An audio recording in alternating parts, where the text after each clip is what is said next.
रही बात ये कि कंसंट्रेशन नहीं बनती है, तो कंसंट्रेशन क्यों नहीं बनती है, इसके दो तीन कारण होते हैं।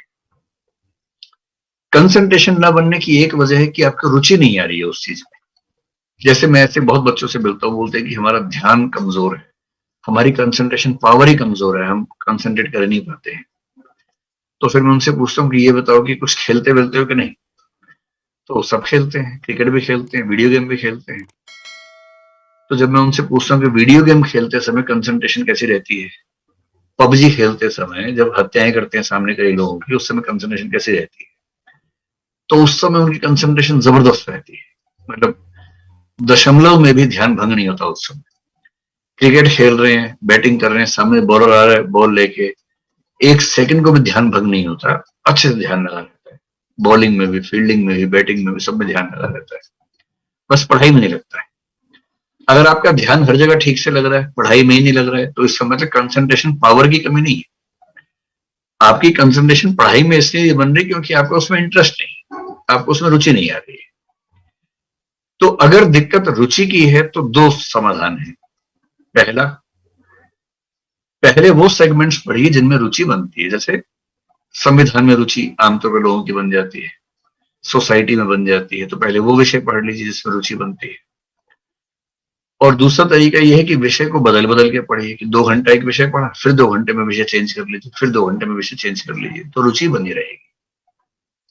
दूसरा, कंसंट्रेशन भंग होती है इसलिए क्योंकि आप खुद को मशीन की तरह इस्तेमाल करने लग जाते हैं। अगर कोई आपके आसपास आपसे ये कहे कि मैं तो 6 घंटे रात भर पढ़ता रहा इतनी कंसंट्रेशन से कि एक सेकंड को हिला भी नहीं, तो ये सब बेकार की बातें हैं, आमतौर पर ऐसा नहीं होता है। कुछ देवताओं को छोड़ दें तो मनुष्य योनि में ऐसा आमतौर पर नहीं होता है, देव योनि की बातें, देवता लोग ऐसा करते होंगे। कुछ लोग आपसे ये भी कहेंगे कि मैं तो इतना ध्यान से पढ़ रहा था, पड़ोस से बारात गुजर गई पता भी नहीं चला मुझे, तो और पड़ोस में ढोल नगाड़े बज रहे थे पता भी नहीं चला, मैं तो इतना ध्यान से पढ़ रहा था, ध्यान में नहीं आया।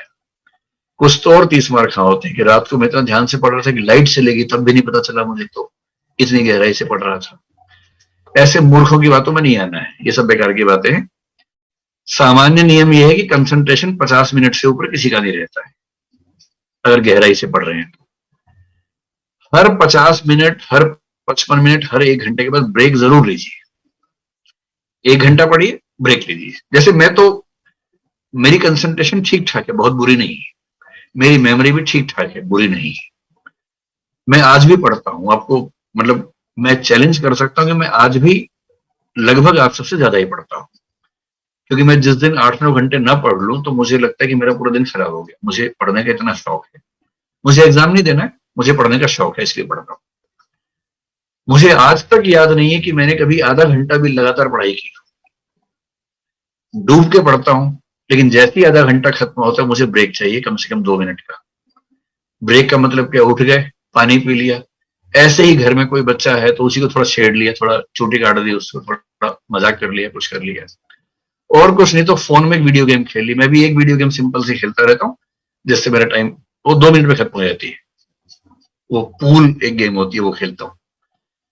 तो हर आधे 1 घंटे में एक वीडियो गेम खेली 2 मिनट की, या किसी को परेशान कर लिया, थोड़ा सा हंसी मजाक कर लिया, या पानी ही पी लिया कम से कम उठ के एक बार।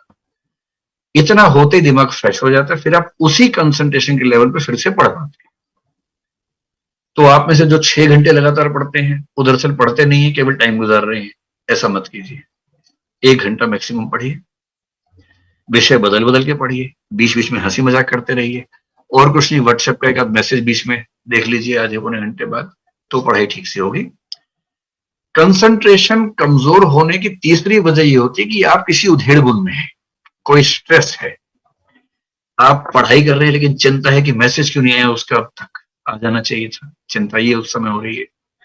या चिंता ये है कि माँ की तबीयत कैसी है, बाबूजी को तनाव तो नहीं है। अगर ऐसा कोई तनाव है तो पहले पढ़ाई छोड़ के उसको निपटा लीजिए मामले को। अगर तनाव है कि माँ की तबीयत कैसी है तो माँ को फोन ही कर लीजिए, बाबूजी तनाव में हो तो बाबूजी को फोन करके बात ही कर लीजिए अच्छे तरीके से। किसी का मैसेज नहीं आ रहा है तो इतना ईगो मत रखिए, मैसेज करके पूछ ही लीजिए भाई मैसेज क्यों नहीं आया, फिर मैसेज आ जाएगा, निश्चिंत होकर फिर पढ़ाई कर लीजिए उसके बाद। क्योंकि आपकी उम्र में तनाव भी तो बहुत सारे रहते हैं ना, इतने सारे तनावों को झेलते हुए पढ़ाई करनी होती है।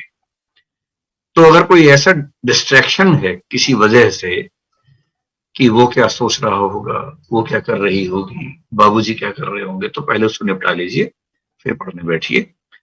तो कोई एक्सटर्नल सोर्स ऑफ डेविएशन अगर है जिसकी वजह से कंसंट्रेशन नहीं, उसको खत्म कीजिए। तो ठीक है, कंसंट्रेशन भी एक ऐसी चीज है जो अभ्यास से आती जाती है। शुरू में कम होगा, धीरे धीरे बढ़ेगा, बढ़ते बढ़ते फिर एक लेवल ऐसा आता है जहां आपको कभी कभी सच में 1 घंटा 1.5 घंटा एहसास ही नहीं होगा कितना टाइम निकल गया। कभी कभी ऐसा होने लगेगा। और जिस दिन आपको ऐसा होने लग जाए ना कि खेल वाला ध्यान, जो मेडिटेशन के लेवल खेलने में आता है, विवेकानंद जी ने कहा था कि ध्यान करने का सबसे बढ़िया तरीका है खेलो। पूरी चेतना एकाग्र होती है खेलने के समय।